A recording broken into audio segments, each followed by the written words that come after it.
This week is National Homelessness Week, and as you know, there are way too many people who sleep rough. It's not their choice. There's a great amount of complication around all of this, and the census told us that there's more people doing it than ever before. Salvo's told us this week that almost 1 in 4 people who are in serious financial stress right now are worried about potentially ending up on the streets. Well, for those who are, there is a service for people to help them and to help them to have a sense of cleanliness and to also have a sense of pride. It's called Orange Sky. Shayne Herriot is the person who has been running it for a long time now, has received many awards, and I am honoured to be able to talk to him tonight because he's doing incredible work. Lovely to see you, mate. Again, normally we do all the other politics and all the rest of it, so it's not about politics. This is just about well done to normal people doing big things.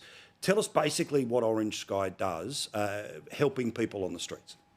Yeah, and really appreciate you taking the time to talk about such an important issue, obviously impacting so many people. So, yeah, Orange Sky was the world's first laundry and shower service that was mobile and built in vans to be able to support people who are experiencing homelessness or just having a tough time. So we show up at over 300 shifts all around Australia, and we're powered by an amazing team of over 3,500 volunteers who keep the vans on the road and keep those washing machines spinning. Because this is the thing where, just because you don't have a place to stay doesn't mean that you have to have dirty clothes. We all know what that feeling is like if you've ever been on a long plane ride or you're back of a bus for a couple of days. So let alone that process of once a week. We also know that there's an awful lot of people, and you've done some other survey work around all of this, that are right on that edge right now, and it's a scary place to be. And you see people on both sides of that edge, the people that are right up against it and the people that are on the other side of it and are sleeping rough. Does it feel like things are getting busier for you? There's more people you need to help? Yeah, we're definitely getting busier. And so compared to last year, we've seen an increase in demand by about 21%.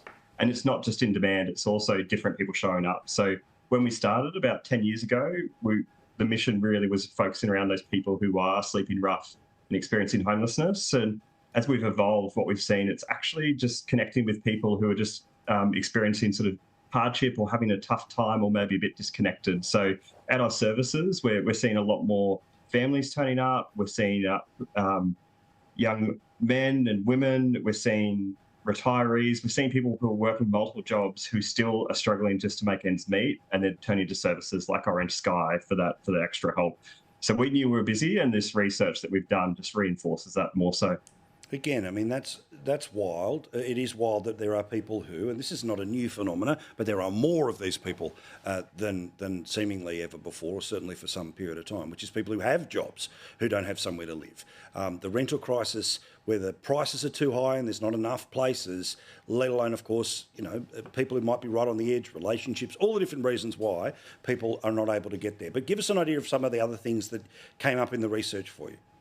Yeah, absolutely. So the research that we did showed us that sort of 3 in 5 of the respondents were making moderate to significant changes to their lifestyle. So this is much beyond the old giving up the avocado and toast or the oat latte. Like, this is taking on second jobs, cutting back on the essential spending, or changing their living situation, which obviously has flow-on implications. 1 in 10 said they skipped a meal just due to lack of funds, and then 1 in 5 had to end up borrowing money, selling something just to be able to pay a bill or rent. So all of those obviously huge deals. And then I think what worries me is more the flow-on implications from skipping a meal or having to borrow money just to pay an essential item. Yeah, and then you just go further and back and you're chasing your tail, and then eventually you fall into a very bad place. Your website, orangesky.org.au. People can donate, people can obviously volunteer, all the rest of it, but congratulations to you and your organisation. Thank you for what you do, and I'm sorry you're as busy as you are. Thanks for having us. Good on you. Thank you very much, Shayne. Of course, one more time, orangesky.org.au. Donate, help them out. Because, again, we always talk about in government, business, all the rest of it. I care about what's happening right now, tonight. Think of how cold it's been. Tonight, people help. I always would like to see government do more to crack off bigger checks to go directly to the people who are doing it. But till then, it's you and me, orangesky.org.au.